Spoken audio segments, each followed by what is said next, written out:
Hey everybody, I'm here with my good friend Mitchell Friedman. Super grateful he was able to join me today. I've had the pleasure of being a part of Leadership Monterey County, of which he's the facilitator, and he's also a professor at the Naval Postgraduate School here in Monterey.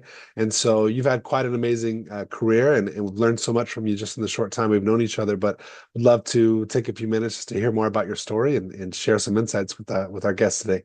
Yeah, sure. So I have to say that I ended up where I wanted to end up professionally right now, although the path I took to get here was anything but linear or predictable. So let me Love go it. back to the very beginning. Let's do it. My initial career plan was to be a professional historian. So I uh, always loved school, always did well in school, always loved history, studied history a lot in high school, and then majored in it in college, and then decided to continue on and ended up enrolling in a PhD program at Stanford University. And that is what brought me to California. I grew up in New York, went to school in Massachusetts, and moved here to complete this doctoral program with aspirations of being the youngest person ever to get a PhD in history and all that grandiose thinking that goes with being in your 20s. It was not a good fit for me in all kinds of ways. And I got my master's and left the program. And my career plans being shattered, I had to figure out what I was going to do next and put my thinking cap on and decided that something related to advocacy or persuasion that drew on the ability to bring together lots of information and insight was something that resonated with me. It led me into history, and that was certainly a way to go next. So I ended up getting a job with a nonprofit where I worked for 4 years, In and the Bay Area? in the Bay Area, the Junior Statesman Foundation. Sadly, the organization closed last year after a 90-year history, Oh, wow. and I did everything there under the sun, everything they needed me to do, and then came to the realization that I was a little too unfocused. So, what in my job would be of most interest to me? And that led me into public relations. Mm. And about the same time, I was very actively involved in Toastmasters. So I was speaking a lot, I was training, and I was working at a PR firm. So I was pretty busy then and very enthusiastic and excited about my work, and was at an agency for 2.5 years, left there, worked in-house for about a year and a half, and then decided that I had had enough of working for others. So I decided to become self-employed. And in retrospect, I could see why I made the decision. Mhm. And one can't undo what one did, but it was probably a little soon for me to do so. Nonetheless, in the short term at least, I was more productive and more engaged, and in not too much time was making more money than I was making work for someone else. Well, it's interesting that you mentioned Toastmasters. And for those that don't know, can you kind of explain a little bit what that is? That you mentioned Toastmasters and PR, because a lot of times history, you don't, it's more maybe an introverted topic, right? It's not something that extroverts might get into. It's a lot of studying, a lot of reading, a lot of old information. And in some ways we connect in that way because I love history as well, but I'm also, extroverted sometimes. And it's interesting that you blended those two things together. So how did you go from kind of like, studying history to now you're giving speeches and entertaining crowds? Well, in a way, the being the student was one part of my personality. I was always outgoing. I was involved in theater in high school, so I was singing. I was doing other things on a stage, I could see that. being in front of the crowd. Yeah. Just always loved it. And Toastmasters was the opportunity for me to do so. And also, more importantly, I felt underutilized and unsatisfied in my job in many ways at the time. And Toastmasters let me do whatever I needed and wanted to do. So I developed skills there that I wasn't really putting to use in my job. And Mm. among them was PR. And I was early in the game as far as Toastmasters was concerned in PR. That helped me to get my first job. And for those that don't know, it's basically like a networking group to support each other in public speaking, basically, right? Right. It is a safe, secure, friendly place to learn how to speak in public. Mm. And everybody's in it together. It is wonderful. That's everyone's number one fear is public speaking, right? So That's right. And as an aside, I met my wife in Toastmasters. So who could have ever guessed that? that's awesome. So that moves me into the self-employment phase. And I have stayed in touch with a lot of people I've worked with over the years. And when I became self-employed, it was early in the days of PR people being self-employed. So I capitalized on that, but more importantly, I was able to tap into the relationships I had to get hired. And there's an addendum to that. I had skills in training and speaking that other people didn't have. Right. So I was often brought in to conduct media training programs for CEOs and presentation skills training for CEOs and other senior executives. And that was part of my work from there on out. Very cool. Also, I never let go of the dream to teach. So in the late 90s, and again, this was just networking and talking to people. I was asked to teach an early class on public relations on the internet. This was in 1998. Oh, wow. And going at university, and I did.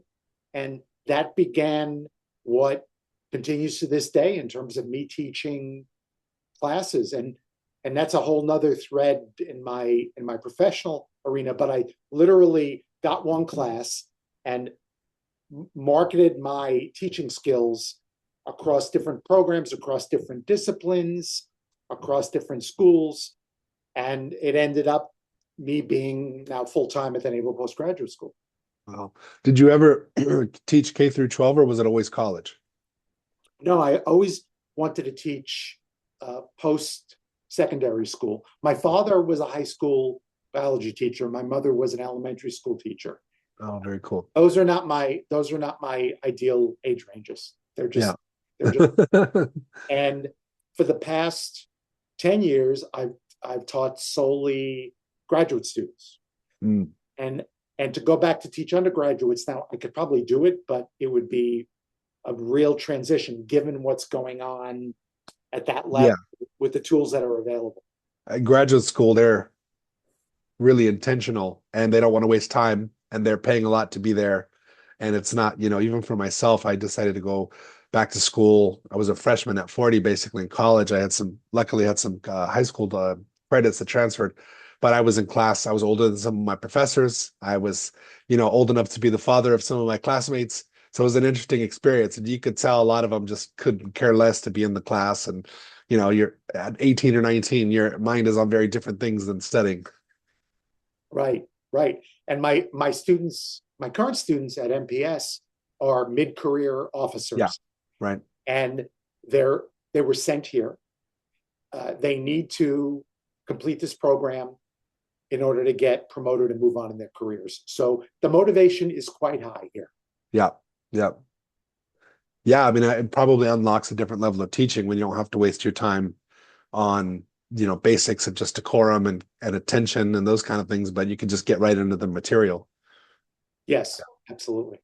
Yeah, absolutely. Okay, so you're at Naval Postgraduate School and you're going from big city New York and Boston to big city San Francisco, and all of a sudden now you're here in little beautiful Monterey. How was that transition for you? Yeah, sure. So and again, this is where everything seems to come together, even when you're surprised that it does. I met my wife in Monterey. No way. Wow. At the Hyatt Regency right down the road from me. Yeah. We were at a Toastmasters conference. We got married in Pacific Grove. Nice. This was many years ago. And then when I was looking for work, I applied to the Naval Postgraduate School to teach one class. And despite what you hear about the government, things can be pretty quick and efficient. I was interviewed by the person who ultimately hired me, and within a few days, I was pretty much hired. I mean, Wow. it took time and it took process, and Yeah. that's when I started here back in 2016.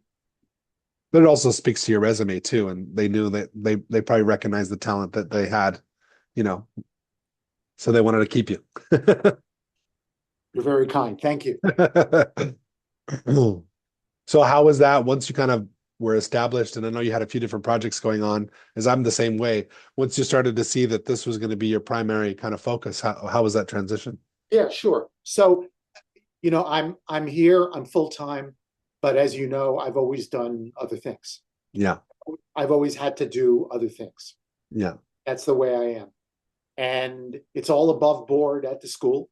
yeah, They need to know, they know that I yeah. work on the Leadership Monterey County program. And, I teach, I have been teaching a full load, and I've been teaching long enough that I'm pretty efficient in how Yeah. I do it. So I'm constantly working. Like right now, I'm working on my classes for next spring and next summer. I'm not teaching in the winter quarter. Oh wow. So that's how I go with that. I've also another theme in my career is I've always been involved in outside organizations. Mm. Uh, so I've been involved in many professional associations. I've been a leader in professional associations, and I still see that as a way in to anything you really want to do. So, Like Rotary and those kind of things. well, Rotary more community based, but Yeah, yeah. talking about PR associations Oh, okay. and others that I've been in, and I'm now in an association for people who serve in the ombuds role, and just learned yesterday they've accepted my proposal to lead a panel at the conference coming up in April. So again, it's Congratulations. another way for me to learn and network and get involved and Yeah. hopefully see about opportunities in that, because I'm on in years, but I'm young at heart, and I want to keep going. There are many other things to do.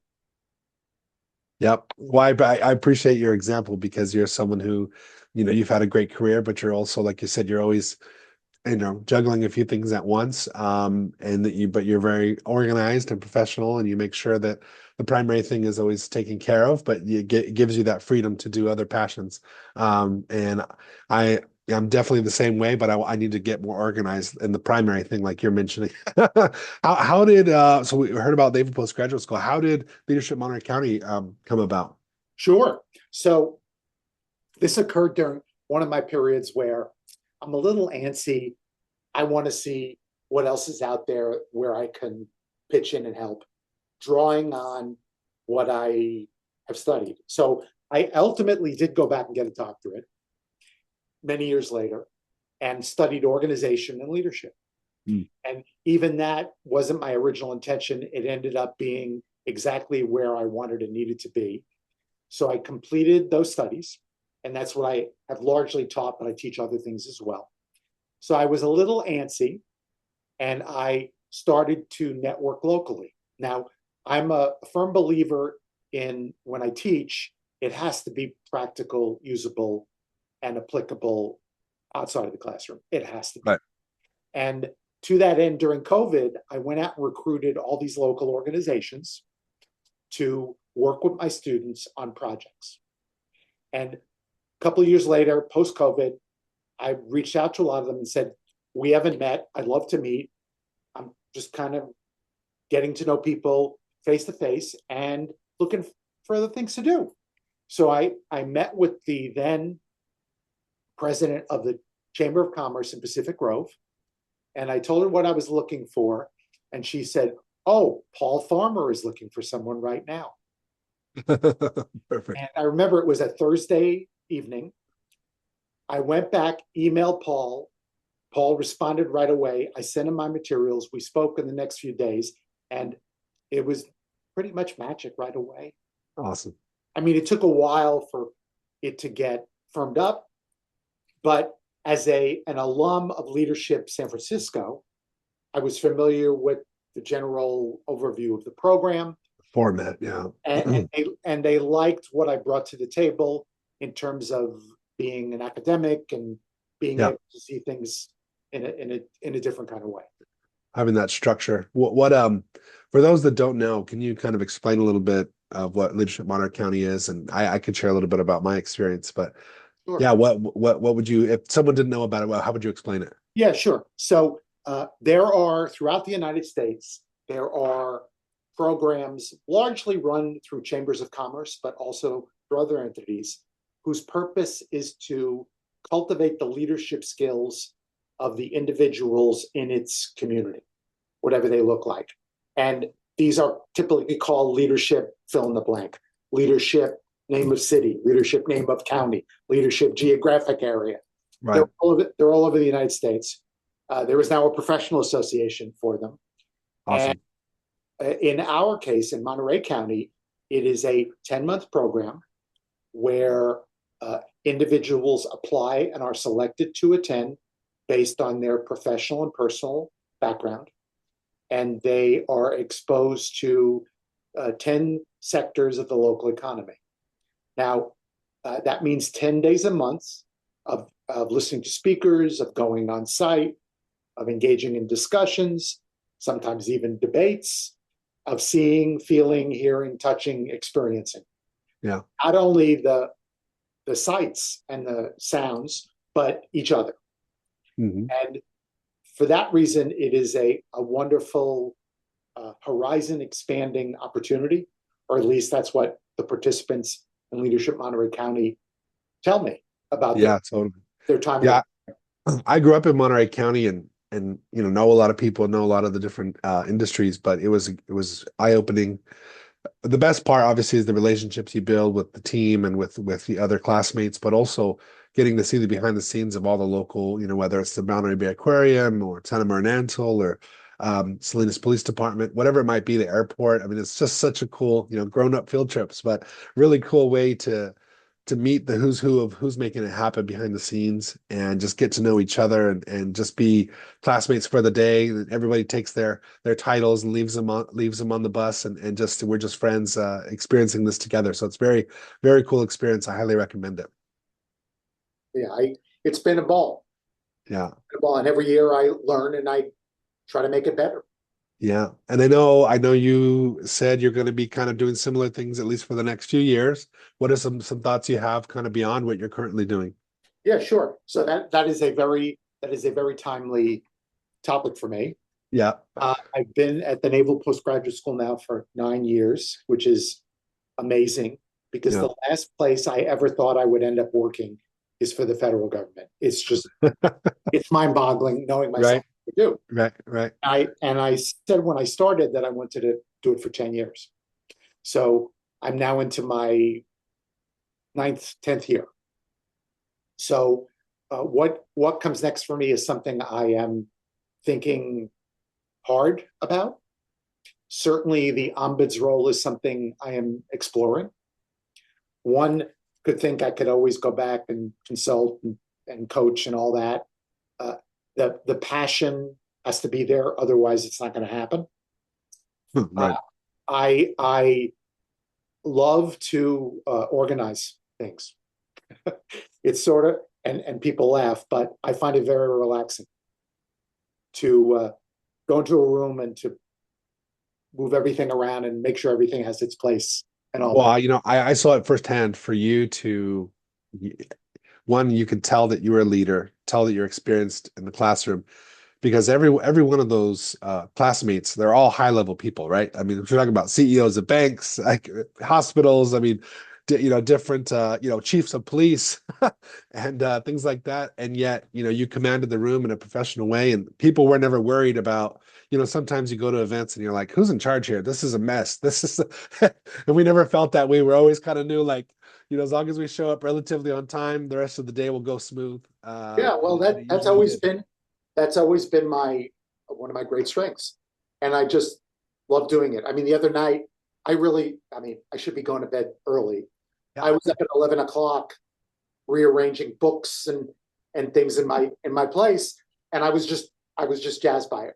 Will this have legs for me as a professional organizer, I don't know. Sure, But sure. I'm kind of trying a lot of different things on now, and I have the time and the headspace to do so.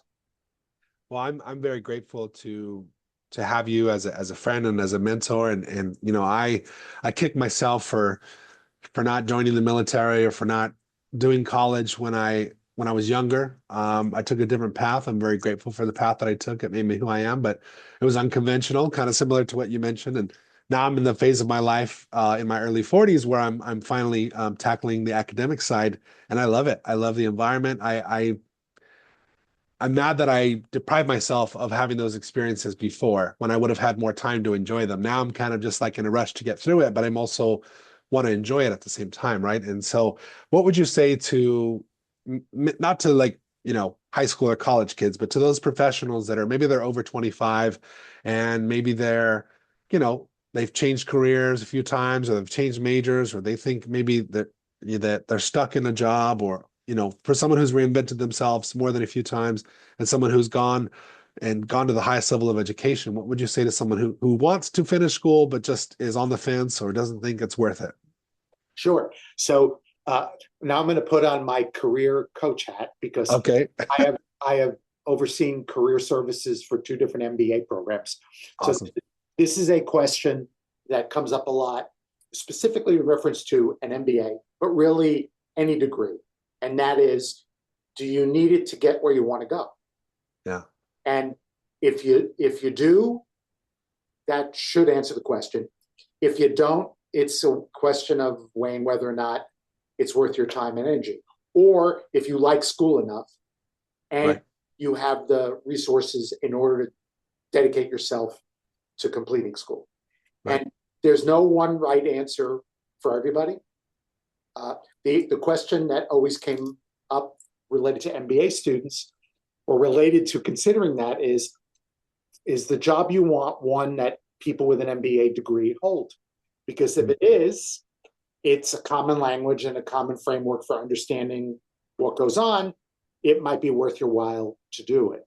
But I'd be the last one to say that number one, you have to finish school or you have to go to school Right. because there are lots of ways to make a living and have a great life without the traditional Absolutely. 4-year degree, even though the 4-year degree and straight through college isn't really, it's less traditional than it was when I was going. Right. So I'd be the last one to say that there are lots of ways into these things, and you know if you're gonna spend the time and the money on it, make sure you get out of it what you want to get out of it. I think that's important, and I realize that you know what worked for me doesn't necessarily work for others. That's why, Right. and there's a tendency if you talk to a lot of people, they'll give you advice based on what they have done or their Right. path, which is not going to necessarily work for you. It may Totally. not, but Yeah. you know my students are all in the military. They know I'm not. I can only give advice based on my own experience. I didn't Right. serve, and you know, in a way, I'm humble about this, but I'm also realistic because everybody's different, Totally. and everybody has their own needs and interests. But from your own experience, whether you do it through the academic path or the entrepreneurial path, or you know, family or whatever it is that fulfills you, you are an example of someone who has, you know, whether by design or by default, has designed their life in a way that is very fulfilling, and not everybody can say that. And so, regardless of the titles which you have, regardless of the notoriety which you have, and the success, that to me is the most successful part is the fact that you're living life on your terms and that you have such, you know, the people that you've impacted. I think that is the greatest compliment and the greatest career success that you could have, you know, because anybody can have titles on paper, but it's the lives that you impact with those titles, I think, that matters. Thank you. Yeah, thank you for saying that. So we could go on and on. I'm very grateful to you know, have met you this year or last year actually, but now through leadership gotten closer, and I know we're going to stay connected. with the Alumni Association, all the fun things happening. I definitely recommend anybody who's interested to check out the website and apply and see if it makes sense. And I know we're going to see each other at the annual business meeting. I'm super grateful for your time. I know you're a busy person, and I appreciate all the wisdom that you've imparted on us. And I'm excited to see what you do next, and we'll have some more fun together. Thank you for your time. Thanks, Jordan. All right, take care. Bye-bye.